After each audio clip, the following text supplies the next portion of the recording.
Bonjour, bonsoir à tous, c'est Antoine alias Anubis pour une nouvelle vidéo spéciale Mercato. On va faire le point sur l'actu, on va parler un petit peu de l'attaquant, des arrivées probables, l'arrivée est surtout probable du jeune défenseur ouzbek. On va parler un petit peu de tout ça. Alors, on va déjà faire le point sur les départs. Seko Fofana est officiellement un joueur d'Al Nasser.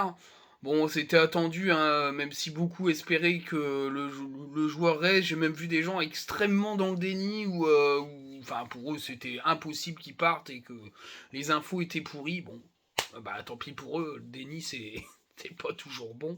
Le joueur était partant depuis sa prolongation de contrat au final, puisqu'il a prolongé avec une promesse de bon de sortie. C'est la même chose qui va sûrement arriver à Danso, hein, qui va prolonger. Il y a peut-être aussi une prolongation pour Frankowski.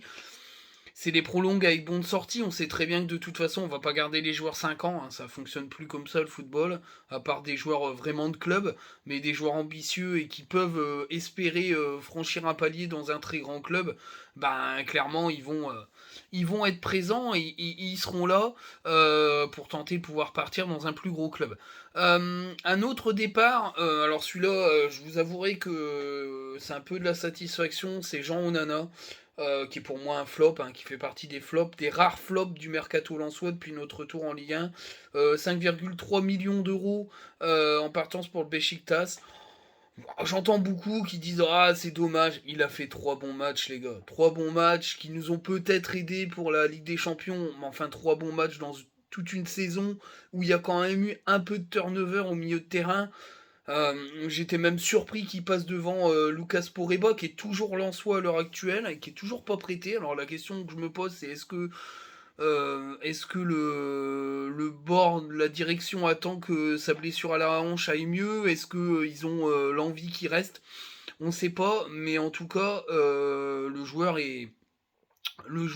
passé devant Lucas Poreba pour des prestations insipides pour moi, très très peu rassurantes, à part les 3 derniers matchs où il a tout donné, mais bon, le joueur de toute façon ne serait jamais titulaire ou au très très peu de temps de jeu. La déclat de Francaise, elle est claire, nette et précis. De ce qu'il en a vu, il ne pouvait pas lui donner plus de temps de jeu. Bah, je pense que c'est pas plus limpide que ça. C'est un flop, ça a loupé. Ndai Shimiye n'est pas venu. Ils ont recruté joueur là 5 millions d'euros un peu en catastrophe.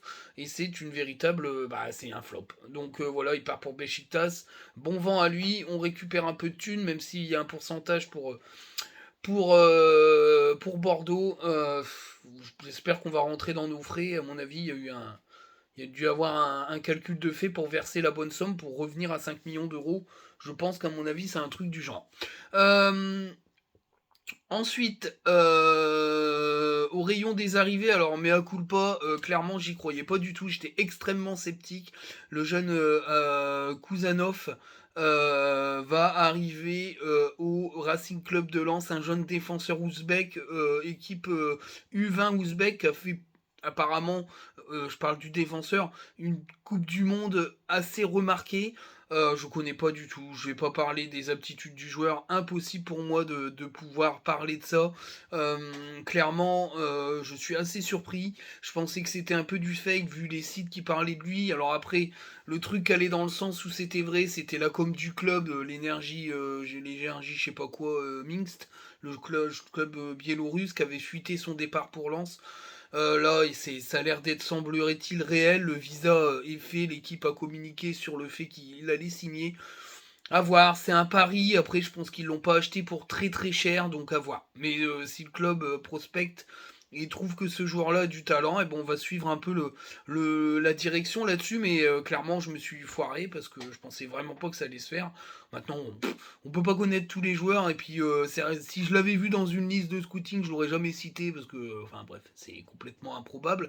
Mais on a confiance, donc voilà, c'est important de faire confiance à la direction, même si vous allez voir dans la suite de la vidéo, c'est pas, c'est pas toujours le cas. Bah, voilà. Mais ça va encore faire un peu de polémique, mais je donne mon avis après.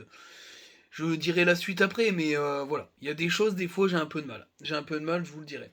On va parler un petit peu donc de des matchs de prépa. Alors on va pas rentrer dans une analyse, mais ce qui est bien, c'est que Lens a gagné ses 2 matchs en une journée face à Sochaux, qui est aligné une équipe très très jeune, et puis Dijon, qui était un petit peu plus dans une prépa plus costaude. 2 victoires, pas de but encaissé, 5 buts. 3-0 contre Sochaux, 2-0 face à Dijon. La plupart des buts, je les ai vus donc dans le résumé qui dure 2 secondes, donc on peut pas trop parler du match. Ça sera plus important de voir le match face à Wolfsburg samedi, parce qu'il va être retransmis. Alors je sais pas à quelle heure il est le match, mais il va être retransmis. Clairement, moi j'ai beaucoup aimé le fait qu'on n'ait pas encaissé de but. Il y a une belle parade de Brice Samba, et puis le retour des titulaires a amené une plus-value. La plupart des buts sont sur des superbes actions construites. Guilavogui semble quand même prendre comment dire, se mettre au diapason du club. Ça pourrait être une bonne surprise à suivre, parce que j'ai trouvé ses accélérations et ses jeux de combinaison sur les buts très intéressantes. Et puis bien sûr, tout le monde en a parlé, tout le monde en parle, alors il faut calmer un peu le jeu, mais quand même, le petit Chichouba Yenda, ben voilà, il a marqué pas mal de buts, créé des pénaltys, fait des passes décisives. Il a mis un doublé face à Sochaux. Il a encore été très intéressant sur cette prépa, il a marqué des points. Je pense que, à mon avis, il a gagné le droit d'être dans le groupe. C'est un très jeune joueur, il faut être patient, c'est des matchs de prépa, mais c'est plutôt bon. D'ailleurs, le petit Silla a été plutôt intéressant aussi. Malheureusement, il a une légère blessure. Je pense que Essilla et Ayanda Shishuba, Sishuba, enfin bref, euh, pardon, vont sûrement faire partie du groupe pro. Nolan Bont n'est pas loin, je pense, parce qu'il a réussi à s'accrocher, à être dans le groupe, dans la prépa. Donc il est pas loin. Je pense qu'il va faire partie du groupe post-formation, où il fera partie des jeunes joueurs à faire les entraînements avec les pros, et puis à jouer avec la N3 en même temps, ce qui va être plutôt pas mal pour eux, puisqu'ils vont avoir un entraînement d'équipe première, et puis ça leur permettra d'être intéressants en N3. Nolan Bond, c'est une bonne surprise. Gagnou est un petit peu en retrait, je pense, parce qu'il est encore jeune, la marche est un peu haute, d'après ce que j'ai pu voir comme retour, mais en tout cas c'est vachement intéressant. Mais il faut attendre de voir l'équipe face à Wolfsburg, le Torino, j'y serai, et puis Manchester United, pour se faire une idée un petit peu de ce que va apporter les nouvelles recrues, même si c'est déjà, on voit déjà des bribes de belles choses, surtout au milieu de terrain, où Spearings, Diouf montrent des belles choses, et Naiwi aussi, même s'il est un peu plus jeune. Franchement, c'est assez intéressant. Alors, on va parler maintenant du dossier Lévi Garcia, parce que il faut en parler clairement. C'est clairement quelque chose qui m'a surpris de voir ce joueur cité. Alors apparemment c'est vraiment un intérêt du club sur lui. Alors il a un profil à la Openda. Par contre, ce qui me chagrine, euh, et c'est là que je pense que le club n'ira pas si haut que ça au niveau de l'indemnité de transfert, parce que ça fait vraiment peur, c'est qu'il n'a pas le profil des attaquants qu'on recrute depuis qu'on est arrivé en Ligue 1. Déjà, il est beaucoup plus âgé. Il a 25-26 ans. Il a qu'une saison à plus de 10 buts. Statistiquement, c'est quand même assez compliqué, surtout à cet âge. On parle pas là d'un Openda à 22-23 ans qui a déjà été prêté et qui a enchaîné des belles saisons ou des parcours intéressants et qui est jeune, ou d'un Kalimundo qui a marqué les esprits en Coupe Gambardella, où il a été très performant. Là, on parle d'un joueur qui joue en championnat de Grèce, qui a, je vous dis, dépassé la première fois la barre des 10 buts dans sa carrière. Il a, quand on voit certaines vidéos, des rapports de scouting, il a clairement le prototype d'Openda. Mais je trouve que mettre plus de 25 millions d'euros sur ce genre de joueur, c'est extrêmement dingue. C'est pour ça que il fait partie de la shortlist de prêt. Je l'avais pas forcément, ce nom je l'avais pas, mais apparemment il fait partie de la top priorité du club. Mais parce qu'il y a un mais, il y a d'autres joueurs qui font partie aussi de cette liste élargie qui intéresse le club. c'est les 2 Sudam dont, je parle souvent. Marcos Leonardo qui a eu quelques propositions d'Italie, mais qui ça a clairement été plutôt freiné. Et puis Cucho Hernandez qui joue au Columbus Crew, qui est observé par le club et qui sont les 2 attaquants Sudam assez suivis. Et puis, pour l'attaquant, qui a l'habitude de la Ligue 1, les joueurs suivis quand même par le Racing Club de Lens depuis 1 ou 2 ans, c'est Jorginho Rutter et puis Mohamed Ali Chaud, clairement qui connaissent la Ligue 1. Je vous avouerai qu'après c'est assez compliqué parce que, c'est com j'ai essayé un peu dans mes vidéos de calquer sur cette annonce-là de journal, c'est-à-dire d'un joueur, et puis d'un compte d'un joueur et puis d'un autre qui connaît très bien la Ligue 1 pour essayer de voir un petit peu par rapport aux joueurs suivis, scoutés, observés. Après, je voulais revenir aussi sur, Anthony Martial parce que j'ai pris des scuds. Encore une fois, les gens ils comprennent rien, ils lisent la moitié de la vidéo, enfin ils com c'est faut être un peu teubé quand même, hein, pour pas comprendre, pour pas écouter, ou alors c'est de la malhonnêteté intellectuelle, où en fait on prend un truc pour essayer de décréditer la personne, alors que là j'ai absolument pas, dit ça. C'est assez chiant parce que c'est ça le problème des réseaux sociaux. Pour ceux qui ont vu la vidéo, j'ai bien dit que j'y croyais moyen, que financièrement c'était impossible et que je voyais pas le joueur réduire son salaire pour aller à Lens et que ça allait coûter bonbon parce que les clubs de première ligue sont extrêmement gourmands en indemnité de transfert. Mais voilà, on me l'a encore répété. Anthony Martial est observé du coin de l'œil par le Racing Club de Lens, mais ça reste du coin de l'œil parce que c'est infaisable, ou alors un prêt, et puis une discussion ensuite. Mais il est clairement, fait également partie des joueurs qui connaissent bien la Ligue 1, qui ont de la bouteille, qui ont de l'expérience en Ligue des Champions, même en équipe internationale. Mais c'est inatteignable au niveau salaire. C'est soit le joueur baisse son salaire, etc. Donc c'est pour ça, je le redis, je crois moyen en en ce joueur-là chez nous. Mais en tout cas, j'ai eu plusieurs retours qui me disent que c'est voilà, il y a un regard en coin de l'œil de Lens sur ce joueur.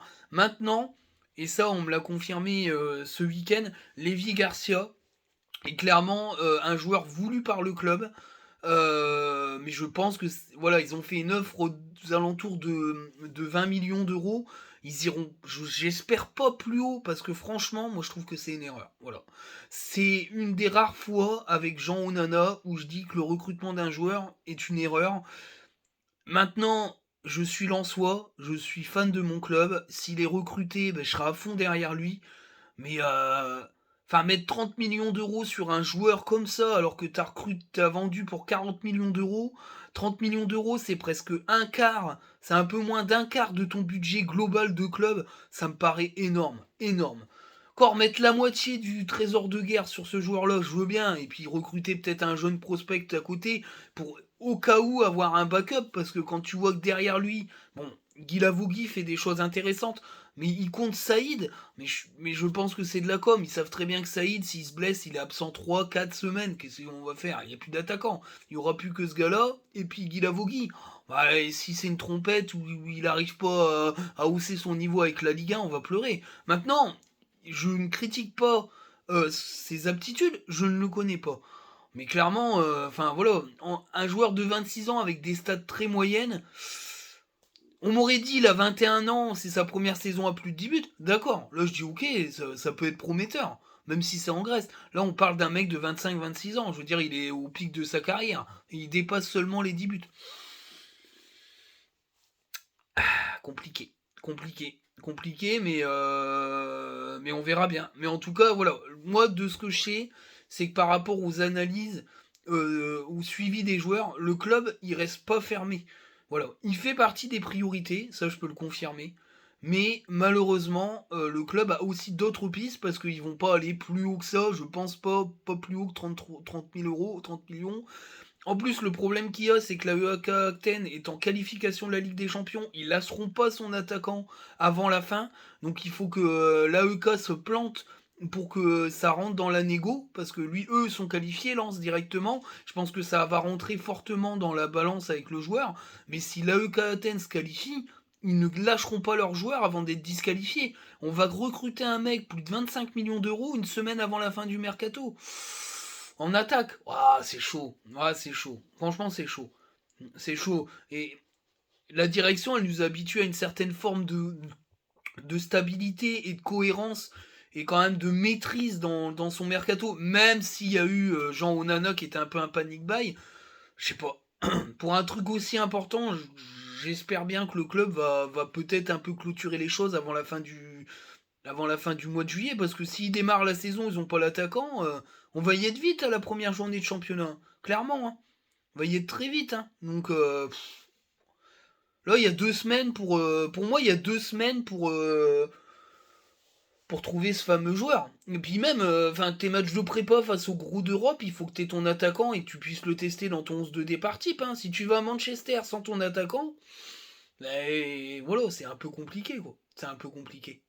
Parce que Openda, a quand même fait la prépa, les gros matchs, l'Inter de Milan et compagnie. Et là, face au Torino à domicile, il faut au moins que l'attaquant soit recruté. Donc si ça traîne un peu, je pense qu'ils vont activer les autres pistes qu'ils ont. Je ne les connais pas toutes, mais en tout cas, voilà. Ce qu'on m'a dit, les deux Sudam, dont je parle souvent, deux jeunes Français, bon, Anthony Martial, on met le côté, hein, c'est du coin de l'œil, hein, ça ne se fera pas, bon, j'en suis persuadé, c'est trop cher, mais un joueur de ce type-là, sûrement. Alors, il y avait une rumeur à la San Plea, j'en sais rien du tout, mais en tout cas, on n'en parle plus beaucoup. C'est pas dégueu. Moi, je dis que c'est pas dégueu non plus. Un Alassane Plea, c'est intéressant. Mais après, voilà, c'est clair que tout le monde attend le neuf. Il y a beaucoup de stress dans la commu parce que c'est le truc le plus important. Parce que si on n'a pas un neuf de niveau, on fera une saison plus que moyenne. Parce que tu peux pas aller faire un top 6 de Ligue 1 avec Guy Lavogui et Saïd, enfin un tiers de Saïd. Et puis essayer d'être européen au printemps. Alors pour moi, ça fait troisième place du groupe de Ligue des Champions si t'as pas un gros attaquant ou un attaquant de talent. Pas forcément un gros attaquant, mais un attaquant très talentueux ou talentueux. Je sais pas. Donc c'est assez, voilà, c'est une vidéo un peu sceptique, mais l'info est vraie. C'est Lévi Garcia fait partie des joueurs euh, qui sont fortement qui intéresse très fortement le club et qui fait partie de la top priorité du club. Ça veut dire qu'il est intéressant, ça veut dire qu'il doit être bon, mais à plus de 30 millions, moi je trouve que c'est une prise de risque totale. Totale. Quand tu fais 10 millions sur Openda, qui fait un excellent prêt aux Vitesse Armen, ok. Là, ça va. Mais 30 millions sur un gars qui joue en Grèce et qui, je le répète, qui a à peine dépassé les 10 buts pour la première fois de sa carrière, c'est très compliqué. Voilà. Alors la vidéo est courte. Je parle pas trop des défenseurs. Je ferai une vidéo défense dans la semaine parce qu'il y a un autre DC qui doit être recruté, beaucoup plus, comment dire, beaucoup plus expérimenté que le petit Kuzanov. Romain Saïs, c'est goodbye, hein, de toute façon il est parti. D'ailleurs Samuel Optiti aussi, goodbye. Il va au LOSC. D'ailleurs le LOSC, je trouve que le mercato du LOSC est très intéressant. Le mercato de Rennes est très intéressant. Le mercato de Marseille, c'est un mercato de zinzin. D'accord. Ils vont même sur Ivan Ousek, hein, qui est un excellent joueur. C'est chaud et entre parenthèses la petite aparté, le mercato de Strasbourg avec Emega, avec tous ces joueurs là, avec le petit David qui est un jeune milieu de terrain brésilien très talentueux, c'est chaud aussi. Hein. Strasbourg, ça va être une sacrée merde cette saison hein, à jouer, hein, parce que ils deviennent la pouponnière de Chelsea. Alors c'est un club satellite, faut clairement le dire. Après, les Strasbourgeois, ils s'en réjouissent ou pas, je m'en fous. C'est un club satellite qui va devenir une espèce de pouponnière ou de tube à essai de Chelsea. Si c'est alors la différence avec 3, c'est que là, Chelsea, il laisse Keller et l'équipe de Keller à la tête du club, qui connaissent très bien la Ligue 1 et les profils qu'il faut pour la Ligue 1. Comparé à 3 avec le City Group, 3 ils en avaient rien à foutre. Hein. Clairement, ils ont mis une équipe qui connaissait pas la Ligue 1, ils ont recruté des joueurs qui connaissaient pas la Ligue 1, qui étaient merdiques, qui n'étaient pas adaptés, ils ont sous-coté totalement la Ligue 1 en se disant qu'avec un groupe un peu comme ça allait passer et se sauver avec 4 descentes. C'était impossible, littéralement impossible, c'était un gros foutage de gueule. Là, Strasbourg, on n'est pas sur la même chose. Hein. Ils arment l'équipe pour faire du top 10 minimum. Hein. Clairement, moi je le dis, hein, je l'annonce. Le problème, c'est que c'est un club satellite et que si Chelsea va mal, Strasbourg coulera avec Chelsea, c'est tout. S'il y a des problèmes financiers à Chelsea, il y aura plus de sous pour Strasbourg, il y aura plus de recrues. Maintenant, on va voir la suite du mercato. Clairement, Franck Hayes l'a dit en interview d'après match de prépa, le groupe le satisfait, mais il attend des renforts. Il en aura encore des renforts au pluriel. Donc on attend de voir. Il n'a pas parlé de Kuzanov parce qu'il attend de voir, mais il y aura d'autres recrues. Maintenant, si tu fais Lévi Garcia 20 millions, puis que tu mets 10 ou 15 millions sur un très jeune prospect talentueux, voilà, je dis pas non. Si pour 30 millions d'euros, t'as deux joueurs, je dis pas non. 30-35, je dis pas non, deux attaquants. Mais si c'est 35 millions d'euros que sur Lévi Garcia, je suis extrêmement sceptique et je vais être stressé. Je vous avouerai que je vais être stressé. Parce que s'il n'arrive pas à performer chez nous, on aura perdu toute la manne financière d'Openda. C'est compliqué pour un club comme nous qui n'avons pas de backup financier. Pour moi, c'est extrêmement stressant. Maintenant, j'ai confiance au club, mais j'ai l'impression que de le faire à plus de 30 millions, ça sera une erreur. Voilà. Après, c'est mon avis, hein, on peut ne pas être d'accord avec moi. Hein. Mais voilà. On attend, on a hâte, tout le monde a hâte. Mais je pense que ça va très vite se clôturer, parce que si ton attaquant, il est pas là avant les matchs de prépa, c'est chaud, c'est chaud. Parce que c'est pas pareil qu'un Seko Vovana qui arrive en fin de mercato, machin. Parce que c'est un milieu de terrain, tes attaquants, tu les as déjà. Mais là, ton attaquant principal, ton attaquant vedette, ton attaquant titulaire, c'est chaud. C'est très très chaud. J'espère que la vidéo va vous plaire.